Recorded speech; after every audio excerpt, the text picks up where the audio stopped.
Hello friends, क्या आप जानना चाहते हैं Motilal Oswal mid cap fund ने अपने म्यूचुअल फंड्स में पोर्टफोलियो में कौन से नए स्टॉक्स ऐड करे हैं? आइए उनके बारे में जानने के लिए, उनका फंडामेंटल जानने के लिए आइए चलिए मेरे साथ मेरी लैपटॉप स्क्रीन पर। Let's go.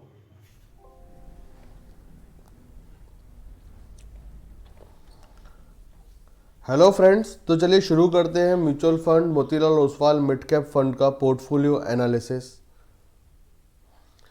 आज 22 तारीख को हम इसका एनालिसिस कर रहे हैं Motilal Oswal mid cap fund का। इस फंड की जो एनएवी है 20 जनवरी की क्लोजिंग वो है 50 रुपये 70 पैसे।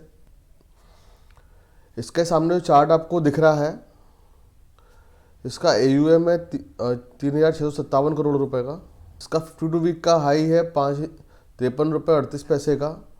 52 वीक का लो है इसका 40 रुपये का एनएवी का। करंट एनएवी इसकी 50 रुपये 70 पैसे। एग्जिट लोड है इसका 1% 15 दिन के अंदर अंदर। उसके बाद अगर आप निकालेंगे तो उसमें कोई दिक्कत नहीं है। अब इसने जो नया स्टॉक ऐड किया है वो इसने नया स्टॉक ऐड किया है एप्का लेबोरेटरीज का। 4.5 लाख शेयर इसने ऐड करे हैं, 4,50,000। इसकी जो 30 दिसंबर की क्लोजिंग है वो 850 रुपये है और एक फार्मा कंपनी है। और जो उसने दूसरा शेयर ऐड किया है वो किया है बजाज फाइनेंस लिमिटेड। 30 दिसंबर की क्लोजिंग है 6,590 रुपये। इसके 50,000 नए शेयर ऐड करे हैं। ये एक NBFC कंपनी है, नॉन बैंकिंग फाइनेंशियल कॉरपोरेशन। एक और जो नया शेयर ऐड किया है वो किया है एशियन पेंट्स। इसकी क्लोजिंग जो आई है 30 दिसंबर की 3,105 रुपये आई है और 1,20,000 इसने नए शेयर इसके ऐड करे हैं। और ये एक पेंट कंपनी है, पेंट बनाती है। अब इन तीनों शेयर्स का थोड़ा सा फंडामेंटल्स भी देखते हैं। एप्का लेबोरेटरीज का 50 वीक का हाई है 1,095 रुपये, क्लोज हुआ है इसका 830 रुपये का। अब बात करें जब इसके पाइवट टेबल के हिसाब से सपोर्ट रेजिस्टेंस की, तो इसका पाइवट पॉइंट ये आ रहा है 865 रुपये का। और इसका रेजिस्टेंस 3 बन रहे हैं, 872 रुपये 85 पैसे, 883 रुपये 60 पैसे, 891 रुपये 5 पैसे। और सपोर्ट इसके जो जा रहे हैं वो 854 रुपये 65 पैसे, 847 रुपये 20 पैसे और 836 रुपये 45 पैसे के इसके 3 सपोर्ट हैं। अब इसकी बात करें रेवेन्यू की, तो 2021 का इसका जो रेवेन्यू है 5419 करोड़ रुपए का है और 2022 में रेवेन्यू आया 5829 करोड़ रुपए का। अभी ईयर क्लोज हुआ नहीं है। और अगर नेट प्रॉफिट की बात करूं तो 2021 का नेट प्रॉफिट जो आया है इसका 1148 रुपये और 2020 का जो नेट प्रॉफिट है 611 करोड़ रुपए का।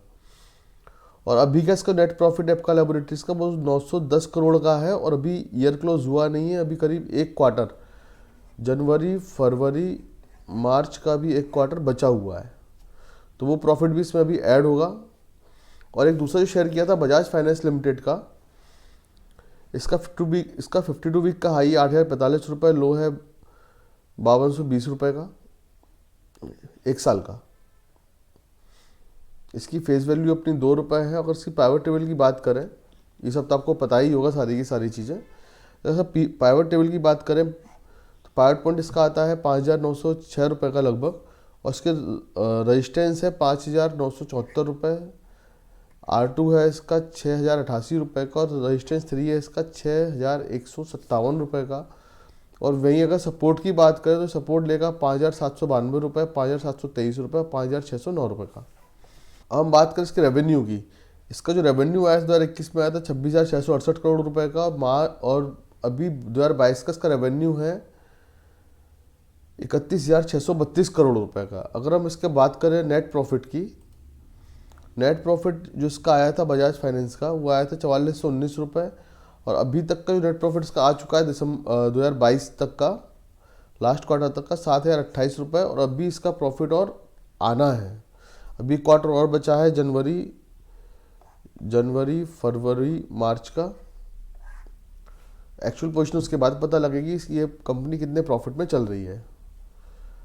अब एक और तीसरा जो हमारा शेयर था एशियन पेंट्स, उसकी भी अगर देखें तो उसका जो एक साल का हाई लगा हुआ है वो लगा है 3586 रुपये का, 3,583 रुपये का। और इसका जो एक साल का लो है 2,560 रुपये का इसका लो लगा हुआ है।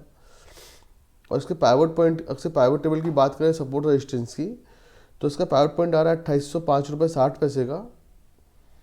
इससे यहाँ 3 रेजिस्टेंस मिले हैं और 3 सपोर्ट मिले हैं हमको। पहला रेजिस्टेंस है 2,830 रुपये, दूसरा 2,872 रुपये, तीसरा 2,897 रुपये का। और ऐसे ही इसके जो सपोर्ट्स तीन सपोर्ट जो हमको मिले हैं वो मिले हैं 2763 रुपये, 2738 रुपये 60 पैसे और 2696 रुपये 20 पैसे के। अब इसके रेवेन्यू की बात करें, एशियन पेंट्स का रेवेन्यू 2021 में आया था 21,712 करोड़ रुपए का। आज की तारीख में इसका रेवेन्यू है 29,101 करोड़ रुपए का। तो आप ये देखो, इसमें ये ग्राफ भी दिख रहा है, रेवेन्यू में डिफरेंस है, रेवेन्यू इसका इस साल का बढ़ा हुआ है। अगर मैं बात करूँ नेट प्रॉफिट की, जब रेवेन्यू बढ़ा तो ओवरऑल नेट प्रॉफिट बढ़ के आएगा, लेकिन अभी क्लोजिंग हुई नहीं है ईयर की, तो उसका नेट प्रॉफिट 2021 का था 3178 करोड़ रुपए का। आज की तारीख में इसका जो प्रॉफिट आ रहा है नेट प्रॉफिट वो 3053 करोड़ रुपए का। जो हमने पहले भी शेयर्स देखे तो उनमें उनको वापस एक बार फिर से देखते हैं। ये देखिए इप्का लैब का जो रेवेन्यू है वो डिफरेंस है लास्ट ईयर और इस ईयर में, रेवेन्यू ज़्यादा है इप्का लैब का। इप्का लैब के बाद अगर अब बात करूं मैं बजाज फिनसर्व की, तो बजाज फिनसर्व का भी रेवेन्यू है जो वो देखो चार्ट पे हमको दिख रहा है, ये यहाँ गया और ये इसके ऊपर जा रहा है ना। तो मैंने आपको आज ये Motilal Oswal mid cap fund है जो, उसके बारे में, उसका पोर्टफोलियो के बारे में सब कुछ बता दिया है कि Motilal Oswal mid cap fund ने कौन से नए शेयर्स अपने पोर्टफोलियो में ऐड करे हैं। तो जो shares Motilal Oswal mid cap fund अपने पोर्टफोलियो में ऐड करे हैं उनका आप कैसे फ़ायदा ले सकते हैं ये आपके ऊपर है। मैंने मेरी तरफ से आपको उनके शेयर्स के बारे में बता दिया है। अगर आपको इन शेयर्स का सेपरेट वीडियो अलग से एनालिसिस चाहिए तो आप हमको में कमेंट में लिख सकते हैं, हम उसके लिए आपके लिए सेपरेट वीडियो लेके आ जाएंगे। और आप हमारा channel subscribe, like and share करना ना भूलें। धन्यवाद।